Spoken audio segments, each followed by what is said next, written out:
ഇന്ന് വളരെ നേരത്തെയാണ് നമ്മൾ മീൻ പിടിക്കാൻ പോയിരുന്നത്. പക്ഷെങ്കിൽ മീനടിക്കുന്നില്ലായിരുന്നു. കുറച്ച് സ്ഥലം മാറി വേറെ സ്ഥലത്ത് വന്നപ്പം സ്റ്റിക്കിലൊരു കൂരലടിച്ച്. വലിയ വലിപ്പമൊന്നും പറയാൻ പറ്റത്തില്ല, എന്നാൽ ഒരു ചെറിയ കൂരൽ. എന്തെങ്കിലും കിട്ടുമ്പോൾ ഒരു ആശ്വാസമാണല്ലോ. കഴിച്ചുകൊണ്ടാണ് നമ്മൾ ഓൺലൈനിൽ ഓർഡർ ചെയ്ത് വരുത്തിയ മറ്റേ ഒരു ചൈനീസ് മോഡൽ നമ്മുടെ കഴിച്ചുകൊണ്ട് അതിലാണ് അടിച്ചത്. സംഭവം കുഴപ്പമില്ല. നമ്മൾ വീണ്ടും നമ്മുടെ വലയെടുത്ത് മീനെ പിടിച്ചിടാം എന്നൊരു പ്ലാനിലേക്ക് ആണ്. അതിനുശേഷമാണ് നമ്മളിനി സ്റ്റിക്ക് എറിയാൻ പോകാൻ വേണ്ടിയുള്ള പ്ലാനാണ്. സ്റ്റിക്ക് ഒന്ന് അടിച്ച് നോക്കാം.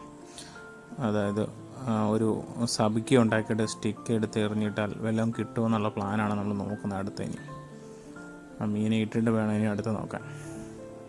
ഉമ്മേശേഷനാണെങ്കിൽ ആ മീനെ എടുത്ത് നമ്മുടെ സ്വന്തം വലയ്ക്കകത്തോട്ട് കയറ്റിയിട്ടു.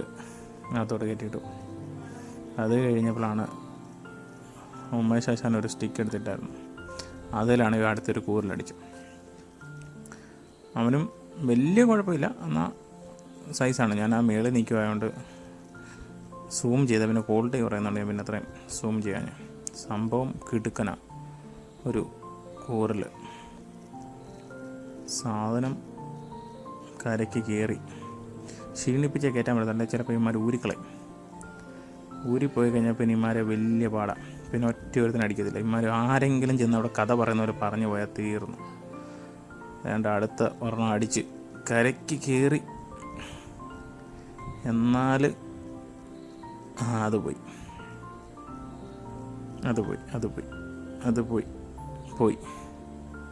ഒരു ചെറിയ രോഹു പോലത്തെ ഒരു മീനായിരുന്നു. ചെറിയ രോഹുവല്ല, ഒരു 1 കിലോ ചില്ലറയുള്ള രോഹു കുഞ്ഞായിരുന്നു. അതിന് പിന്നെ നോക്കട്ടെ, അടിക്കുമല്ലോ. വേണ്ട, അടുത്തവൻ വന്നു. അവനെ കരയ്ക്ക് കയറ്റിയിട്ട് അത് കഴിയുമ്പോൾ നമ്മൾ ഈ സ്റ്റെപ്പ് വഴി മേപ്പോട്ട് കയറ്റാൻ നോക്കിയപ്പം അത് ഊരിപ്പോയി, അത് വെള്ളത്തിപ്പോയി.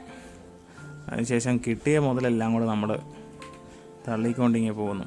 കിട്ടിയ മുതലെല്ലാം കൂടെ കൊണ്ട് നമ്മൾ നമ്മുടെ സ്വന്തം റബ്ബർ തോട്ടത്തിലോട്ട് ഇട്ടിട്ട് അങ്ങ് നിങ്ങളെല്ലാം കാണിക്കാമെന്ന് വിചാരിച്ചു. മൊത്തത്തിൽ 3 തൂളി, ബാക്കി കുറേ ഐറ്റംസൊക്കെ ഉണ്ട്. കുഴപ്പമില്ല, നല്ല സൈസ് സാധനമാണ്. മൊത്തത്തിലൊരു കറിക്കുള്ള വകുപ്പുണ്ട്. നിങ്ങളെല്ലാവരും ക്ഷണിക്കുന്നു ഞങ്ങൾ ചൂണ്ടയിടുന്നിടത്തേക്ക്. എപ്പോഴെങ്കിലും നിങ്ങൾക്ക് സമയം കിട്ടുകയാണെങ്കിൽ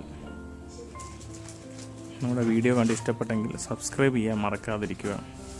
നിങ്ങളുടെ വിലയേറിയ സബ്സ്ക്രൈബേഴ്സ് കൂടുമ്പോൾ നമ്മുടെ പരിപാടികൾ ഗംഭീരമാകാൻ വേണ്ടിയുള്ള സംഗതികൾ നമ്മൾ കൃത്യമായിട്ട് ചെയ്യുന്നതായിരിക്കും. ഇത് കുറേ കഷ്ടപ്പെട്ടാണ് ഇത്രയൊക്കെ മീനെ കിട്ടുന്നത്. ഈ മത്സ്യമയത്ത് നമ്മുടെ ഭാഗത്തൊക്കെ വളരെ റെയറാണ് മീൻ കിട്ടുക എന്നുള്ളതാണ്. അതിൻ്റെ ഇടയ്ക്കാണ് നമുക്ക് ഇത്രയൊക്കെ അടിച്ചത്. നമ്മൾ 3-4 സ്റ്റിക്കും 4-5 ദിവസമൊക്കെ പോയിരിക്കുമ്പോഴാണ് ഇത്രയും മീനൊക്കെ അടിക്കുന്നത്. നിങ്ങൾ നമ്മളെ മറക്കാതിരിക്കുക. കാരണം ആരും അടുത്തൊരു വീഡിയോയിൽ കാണുന്നവരെ എല്ലാവർക്കും ഒരു ശുഭദിനം നേർന്നുകൊള്ളുന്നു.